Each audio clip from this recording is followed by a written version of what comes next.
Hey, everybody. Welcome to episode number 173 of the Debt Free Dad podcast. So are you pressured to spend money and buy things because of what you see on social media? Do you feel bad about yourself or your finances or the things that you own because of what you see your friends and family doing on social media? Well, if so, you are not alone. And if you said no, you might be lying to yourself, because the effects of social media and FOMO can be very subtle. Like, you may not even realize it is affecting your purchasing habits. Well, today we're going to be breaking down how social media encourages bad spending and give you some tips to help you fight against that peer pressure. Stay tuned. You're listening to the Debt Free Dad podcast with Brad Nelson. Brad and his co-hosts experience the anxiety of living paycheck to paycheck before learning the fundamentals of financial security. They are now on a mission to empower regular people to pay off their debt for good and enjoy happier, less stressful lives. Keep listening for inspirational interviews, tips, tricks, and practical advice to gain financial freedom.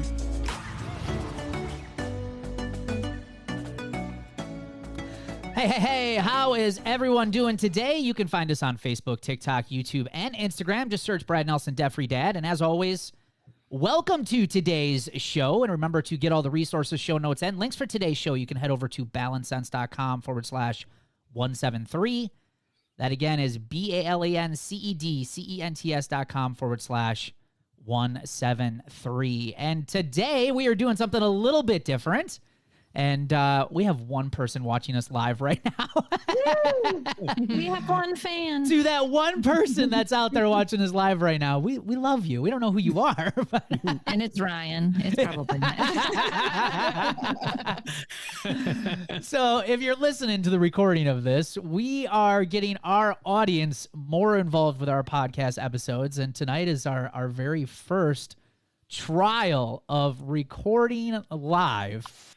And all of us are probably just a little bit more nervous than we normally would be, because, when we're recording it, we get the power of just stopping and we'll just take that out. Well, now we're here live with people.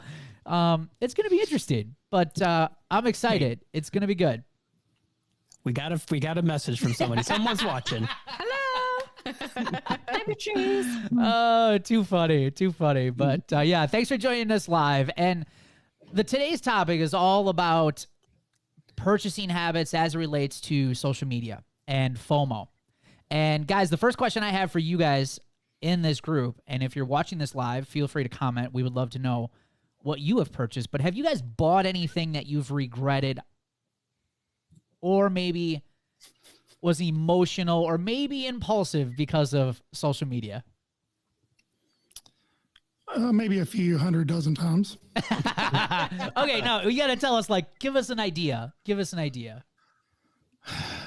Well, one comes to mind. My brother bought a brand new vehicle back in 2000. And at the time, he got a GM discount. And it was an Oldsmobile Silhouette. And because he got one and he could get us a discount being a brother, I felt the need to go out and get a brand new car. And bought one of the probably biggest pieces of junk that's ever been made. And it was made here in my hometown, unfortunately. And I threatened to leave it at the exit gate the last day that plant was open and say, here's your piece of junk back. But yeah, I mean, cars. What was it? What kind of car was it? It was an Oldsmobile Silhouette minivan. When you got kids, you're supposed to have a minivan, right? Yeah. Not me.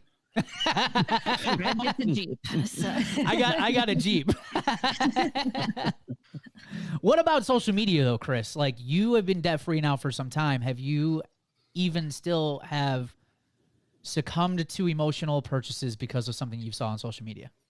Never once. No, here's the thing, Brad. If you do the math, I paid off my last debt other than the home in 2008. Right. I got the call to do my Word Debt Free Scream in 2008.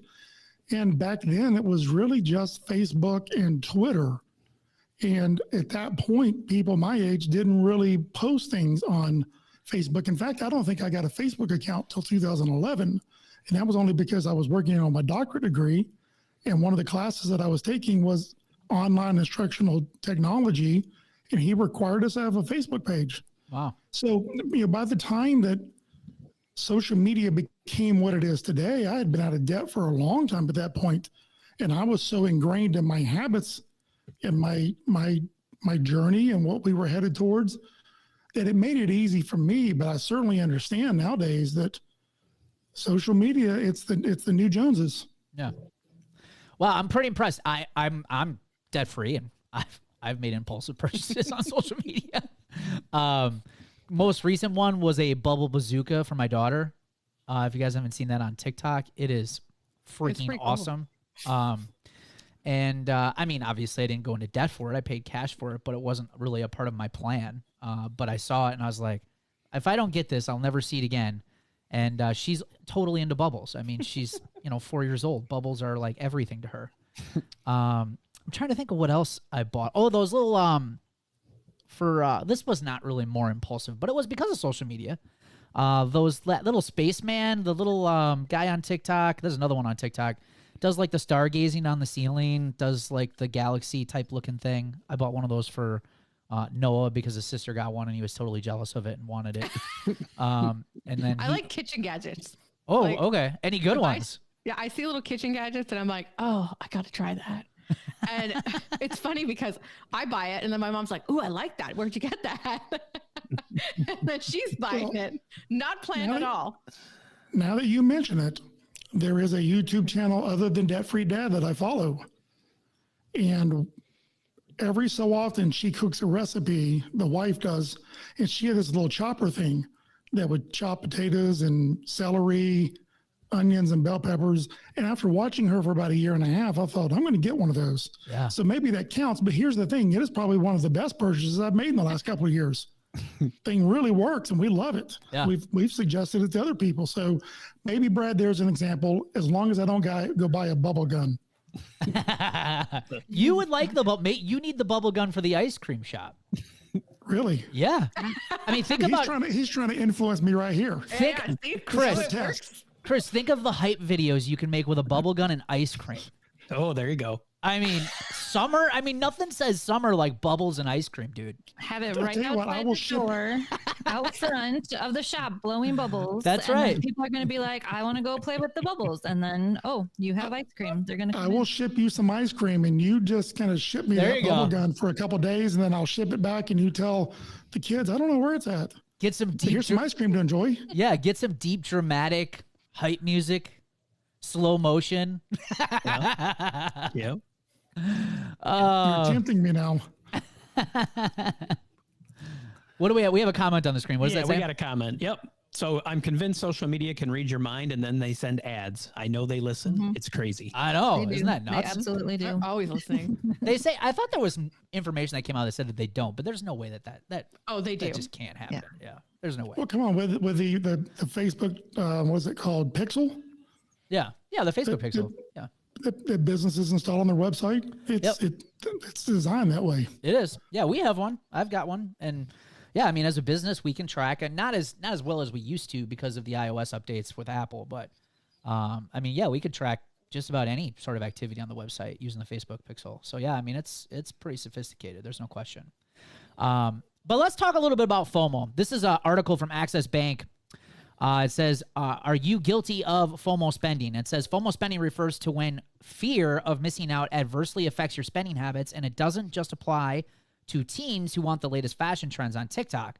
Other, less obvious forms include FOMO in stocks, aka when a trader or investors is worried about missing out on profitable opportunities, or FOMO with big purchases like a house, car, or travel. And FOMO spending can be small or it can have huge financial consequences. And it just gives 3 examples. And I thought these were really good just to give some different ideas because people might say, well, I've never fallen for FOMO. Well, it doesn't always have to be just social media or anything like that. It says Lucy's friend goes out to dinner weekly. She wants to see her friends, so she joins them. At dinner, they all decide to book a weekend trip. A couple of weeks later, everyone is grabbing tickets to the latest music festival that's now out of town, and she doesn't want to miss it. Before Lucy knows it, she's just spent almost $2,000 in 1 month alone. And I got to say, this is probably one that resonated with me more so than the other 2 that I'm going to read, because how fast does it add up when you're sitting around just hanging out with friends? All of a sudden, someone comes up with this idea, and all of a sudden you buy into it out of emotion and FOMO. and you're spending money. Has that happened to any of you guys? I really wanted your badminton outfit after seeing your post. You've got to explain now. I've seen it, but you got to explain. Serious when it comes to that. That was major FOMO, eh? Oh, that badminton outfit is awesome. I looked really good on the court. Is that purple tie-dye, Brad? No, it's not. It's like red, green, blue. I'll have to wear it on the podcast one time. It's pretty awesome. I like badminton. So I got some badminton stuff. Come on, it's fun. It's fun. Nikita scrolls on Instagram and sees a post from her best friend on vacation in Hawaii, then a photo from her brother-in-law celebrating his new job offer in Miami. The next day, her college friend group invites her to their upcoming trip to Paris. Nikita spontaneously says yes, even though she has a different income level than, say, her friends group. So that is certainly happening a lot, right? You get bought in. Now, and Katie, you've mentioned this, not only just being on the show, but also in past podcast episodes where you were a guest, where you were, I think, dating somebody that it was something like that, where, you know, there was spending happening just to keep up with other people. Right. Have to get your hair done, get your nails done, go on this trip, go on all the things, get new clothes to be all fancy. Yep. Yeah. And here's a comment, again, just kind of with the travel. Someone that's listening, 100% after they bought non-refundable tickets, just wanted to kick myself. Yeah. We've all been there. 100% I've been there. Especially when it's the middle of winter here in Wisconsin and I see other people going to the sunny beaches and I'm just like, oh, yeah. I can't say I've ever booked a trip, but man, it gets very tempting. This last example is more towards investing. May not resonate with everybody, but Marco's coworkers say that they're all buying $5,000 worth of some new cryptocurrency stock. He goes all in with them, and 2 months later, it crashes down to zero. Marco also follows a bunch of crypto wizards who make a lot of money day trading, and he worries he's missing out on those profits. He spontaneously decides to do the same, and unfortunately, those same stocks prove volatile, and he loses all of his money. So again, another example of FOMO and seeing a lot of other people, and especially because crypto was just such a big, I mean, still kind of popular now, but I mean. I may have bought into some of it. Did you? Oh. I totally did. To me, it's fake money. And it doesn't really exist except somewhere on the internet. No, I'm good. Did y'all hear the important part? Say it again. I lost money. You lost money. Did you lose all of it? Money. Not all of it. Okay. But I lost a lot of it. Do you still have it? No, because they folded. So did you get out before they folded? No, because I wasn't freaking paying attention. Oh. Now I was just dabbling and playing in it, so it wasn't a lot, but it was enough to go, shit, don't do that again. You gotta beep that one out. So why did you do it? Because I was watching all the people on TikTok. There you go. And you know, Gary V talking about all these NCTs, whatever, and I was like, or NFTs, and I was like, yeah, I got to do that. Anyway, it happened. Yep. So she just proved the whole point. She is the example. You just changed her name, right? Yeah, right. That wasn't Marco. That was Amber. $5,000. That was our own Amber Taylor here. All right. So how is FOMO affecting spending? Here's some crazy statistics. Nearly half, 48% of millennial respondents spent money they didn't have to keep up with their friends. 48%. And 80% of millennial respondents who went into debt kept their debt a secret from those same friends. That's from a Credit Karma survey. And it says, no matter the item or experience, social media plays a big part in driving the urge to overspend. A full 2 in 5 respondents, 40%, said that they would spend money on something at least once a year just to post about it on social media. That is wild to me. I can definitely say I've never bought anything just for the sole purpose of posting on social media. I have with food. I take pictures of food and post it all the time. But do you buy it? Do you buy it for that? So, but you have a business that runs that you're doing food items. Yeah, but I've been doing that a long time before the business. So really, yes, that is interesting. Like, so what kind of foods would you buy to purposely post on Facebook or social media? Ice cream, tacos, anything that looked really There was at Disney. There was a sushi donut. So it was sushi in the shape of a donut, and it was really pretty. Like, I've done a lot of things that are just pretty food. Aren't y'all amazed at how he's amazed at the statistic while he was encouraging me to get a bubble gun for the purpose of making videos to put on social media? I will totally take pictures of your ice cream, Chris. But it's for your business. This would be a write-off, Chris. You're missing out. You're missing out. You folks out there listening to this podcast, you see what people go through every day, right? Yep, this is what we're I'm doing. the one being attacked today. I'm going to stand strong, and I'm not going to get a bubble gun. And Fred, I just want to point out that as we go through this survey here, what's the number one thing that people have gone into debt in order to keep up with friends? Food. 47%. Food. Number one. 47%. That is guilty. Yeah, that doesn't surprise me, though, because obviously, I mean, we see it all the time here, when people go through routes or tell us where the areas that they're overspending the most. I mean, going out to eat is the top one almost every time. I mean, for most people. Clothes is at 41%, keeping up with friends. Travel, 33%. Electronics, 25%. Music and event tickets, 25%. And then it kind of goes down the list. Cars, 15%. Tattoos, really? House or condo. Sports and recreation. Tattoos are a big thing.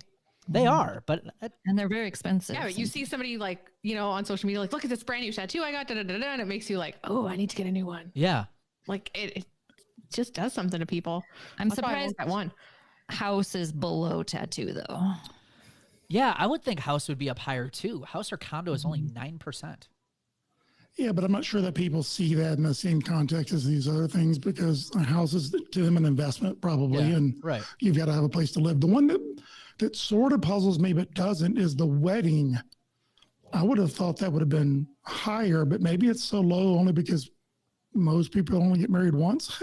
Yeah, it's not a very often thing, but I have seen lots and lots of young ladies feel like they have to spend lots and lots of money to have as nice of, if not better, of a wedding than their friends. Yeah. Well, and this is like wedding party duties, they're saying. So like bridesmaids dresses, bachelorette, and bachelor parties. So this is like, you need to one up the other bridesmaid that you have a friend with, and you got to do better than her. You know what I mean? Like that's what I see it as. It's not necessarily the wedding in itself.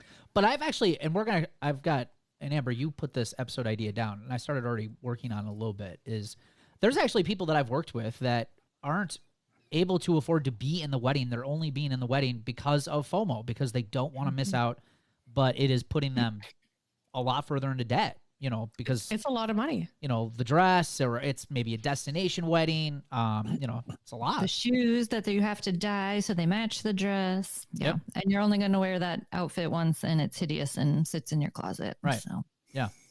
Top 5 underlying causes of FOMO for millennials. This survey reports fear of missing out on novel or once-in-a-lifetime experiences. In 2019, 44% of people felt that way. Fear of not being included in future activities, 41%. So just because you said no one time, you have a fear of not being invited again in the future. Well, yeah, but it's not just one time. Like, look, you even said it when, a long time ago, where you were like, yeah, eventually my friends just stopped inviting me. Yeah, they did, but right? I didn't. It happened to me too, but I guess I didn't have at that point, I just didn't want to be broke anymore, so I was fine with it. I don't know. But if you're in a point where you're like, I want to be part of this relationship, these events, this activities. Yeah. If you say no too many times, people are just going to stop calling you. Yeah. It happens. Fear of feeling like an outsider, 36%. Fear of being judged, 25%. And fear of losing your friends, 24%.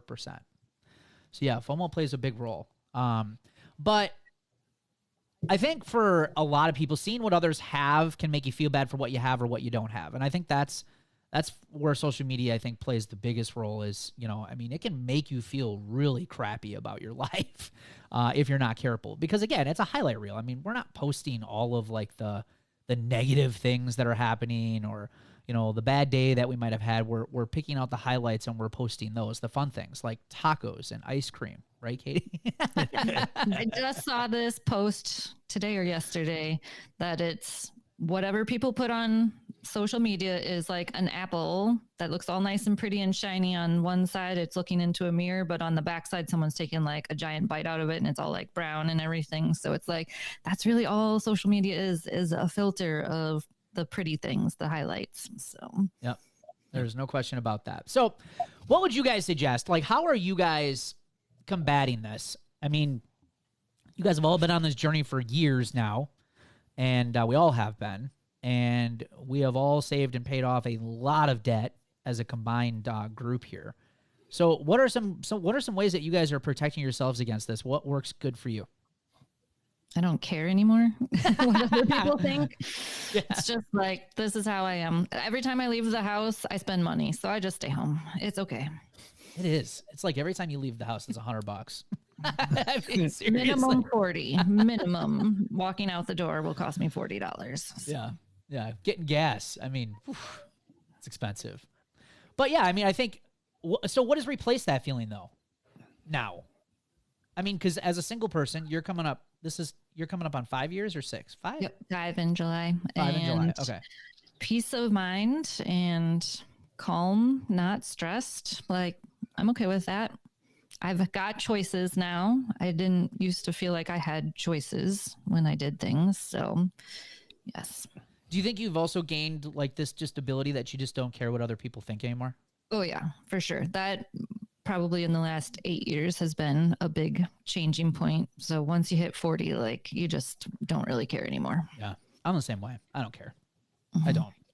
I recently bought a Jeep. We're going to have a whole podcast episode on this coming up, but, I pay cash for it, bought a Jeep, wanted it, been wanting one for years. And, my life's been in major turmoil lately, so I needed something fun to do. But I bought it for me. Like, I didn't buy it for anybody else. And, you know, I've spent 12, 13 years now driving vehicles that people were like, would raise their eyebrows at, because it's like, wait, you're a financial coach? And it's like, yeah, can't you tell with this awesome rusty vehicle I drive? Right? But I just don't care. Like, I just lost this ability. I just got so tired of being broke all the time and running around trying to, you know, impress other people and kind of fit in. It just, man, who wants that stress? And I just done with that. And so for me, I think that's been a huge thing, is just not caring what other people think about the stuff I have or the things that I do. But it takes a while to get there. It's not something that happens overnight. At least it didn't for me. Yeah, I had to move across the country twice and go like, how did I get all this stuff both times? Like, yeah, I don't want any more stuff. People and experiences and memories. That's what I focus on now. Yeah. See, and I'll rarely miss a concert in my area. Like, I have FOMO when it comes to like, if a concert's happening and I'm not there, it's not okay. And I just love going to concerts. So we throw it in our budget. But yeah, I would almost guarantee you I would probably have to move my budget around if something came up unexpected. Are you going to go to a Taylor Swift concert that's like thousands of dollars? I've already seen Taylor Swift, so. Oh, done. Yeah, it's the same thing for me. When you have no stress, I'd much rather have no stress than the fear of missing out on what other people think about me. So I couldn't tell you how long ago I stopped caring what people think about me. I'll tell you a story. There was a family member of mine. When I was trying to get out of debt, I was making my own laundry detergent to try to save money. I'd found a formula somewhere online. Here's how you take this, this, and this, make your own laundry detergent.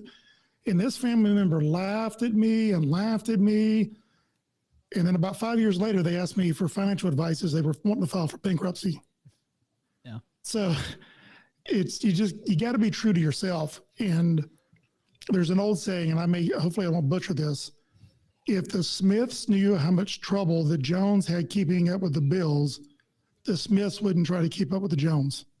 Mm-hmm. And it goes back to something that was said earlier about the Apple. You know, I always told my students, you can look at somebody and they've got a nice, beautiful house with a beautiful lawn, 2 very nice cars in the driveway or in the garage, but you have no idea what's going on the other side of that door. The conversations that are happening, the fights, the arguments, the struggles, the stress. And so just because something looks great doesn't make it so. And I finally learned that lesson. And I'd much rather not live paycheck to paycheck. I'd much rather not be broke, and really don't care what other people think. Yeah. Well, a good picture of it is, I mean, if you look at the career builder statistic that we use often here is, 78% of people are living paycheck to paycheck. So, go on your block and count, almost 8 out of 10 houses. And 8 out of 10 houses are 1 month away from disaster if their income stopped. And that's the reality of what most people are living through right now. And obviously, depending on where you get that statistic from, it could be 6 out of 10, 7 out of 10, but it's close enough. And that gives you a really good idea. I love this quote from Morgan Housel, Psychology of Money. If you have not checked out that book, I would definitely read it. It's so good. But he's got a great quote in there that I often go back to. It says, people with enduring personal finance success, and the key to this is this next part, personal finance success, not necessarily those with high incomes, tend to have a propensity to not give a damn what others think about them. And I would say, over the years of how many people we've helped through Roots and through Debt Free Dad and the podcast, it's amazing to me how many people gain this mindset of not caring what other people think, and how powerful that can be, and how freeing it actually can be too. It's pretty amazing. Another area, obviously, is, you guys have mentioned it quite a bit here today. Amber, you just talked about it with going to concerts. You put in your budget, and I think this is a big one. I think, people need to understand the power of a budget. A budget is not to limit yourself. It is to give yourself permission to spend money on the things that you love to do. Now, the downside is that most people start a budget when they're broke. And now the budget's telling you that, hey, you've been really overspending, living outside of your means. We got to correct this and we got to fix it. And that's why you have to cut back on some things for a while. But remember, those are short-term sacrifices. It's not going to be for the rest of your life. So if you're willing to, go through that short-term pain, very much like all of us have on this show, eventually you get to the point where you can have these things and be able to put spontaneous purchases back into your budget. Just have a plan for it, and I think this is what most people never give themselves the opportunity to experience, is this less stress, is this because they're not willing to just sacrifice temporarily for a couple of years. I mean, for most people, it's a couple of years.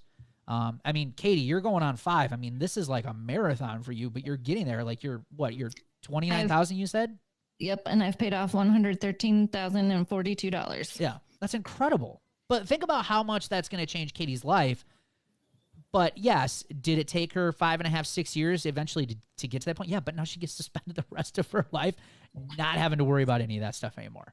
See, most people just aren't willing to go through something like that in order to get what they want.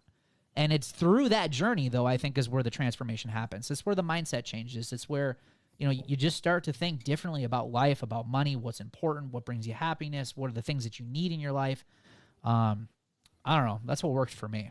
Well, I think too, like we live in a world from the time we're kids. We've been brought up in a world that you're marketed to. Buy stuff that will make you happy. Buy this because then these people will think of you a certain way.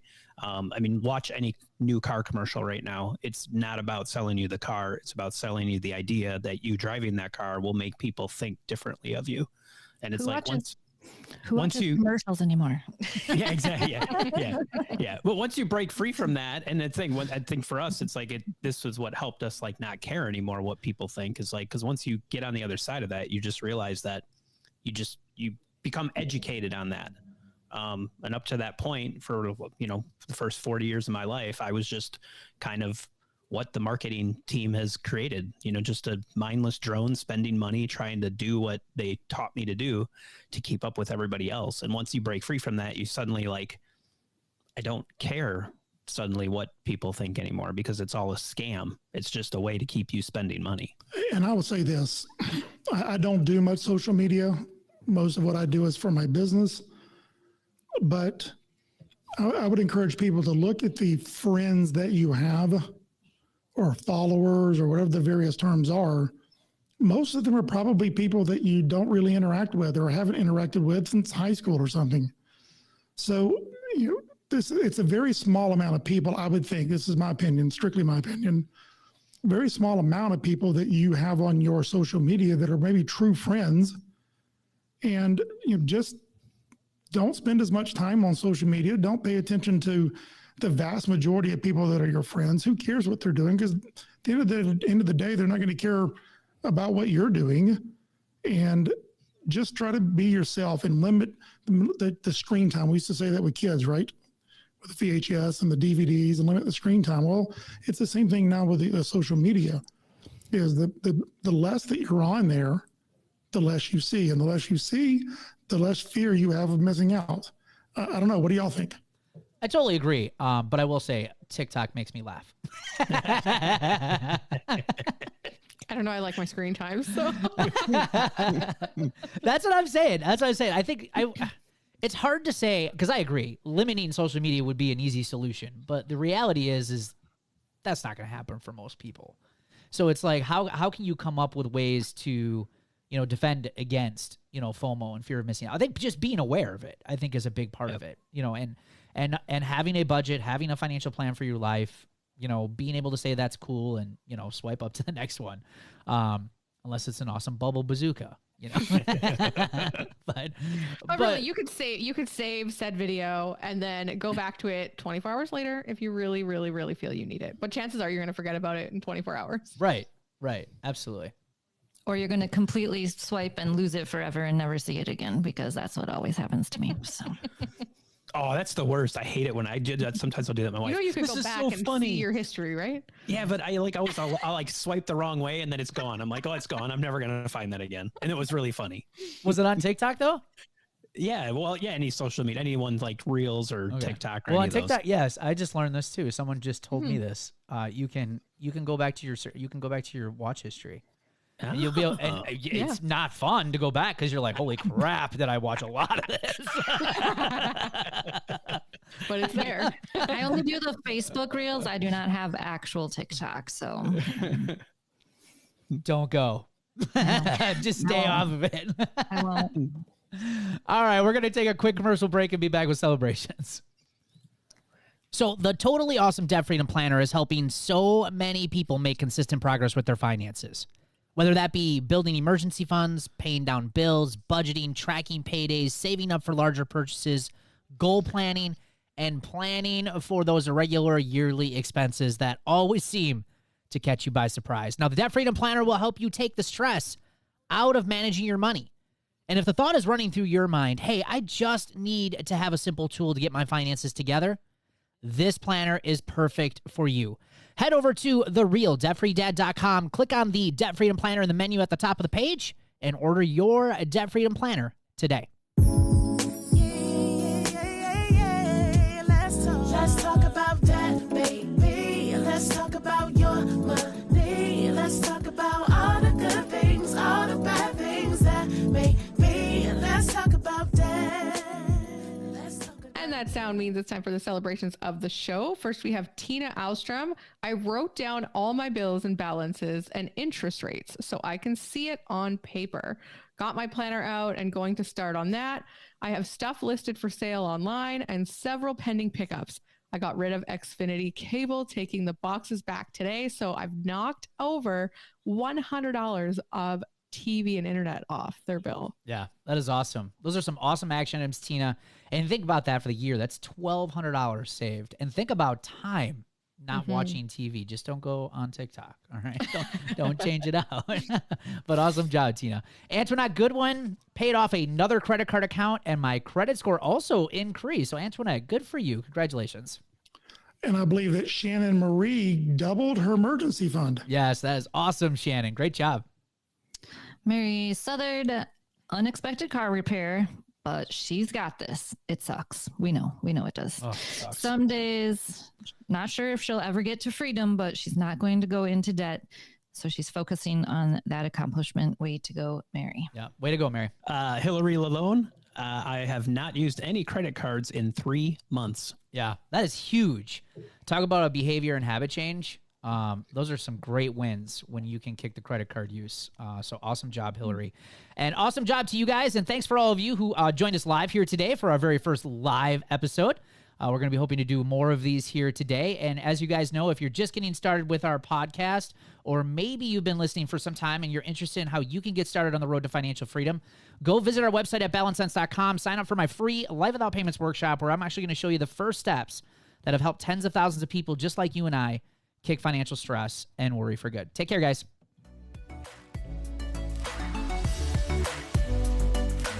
Thanks for listening to the Debt Free Dad podcast. Connect with us on Facebook, TikTok, YouTube, and Instagram at Brad Nelson Debt Free Dad. If you found value in today's episode, please leave a rating and review. We so appreciate it. For resources, show notes, and links mentioned in today's show, visit balancedsense.com.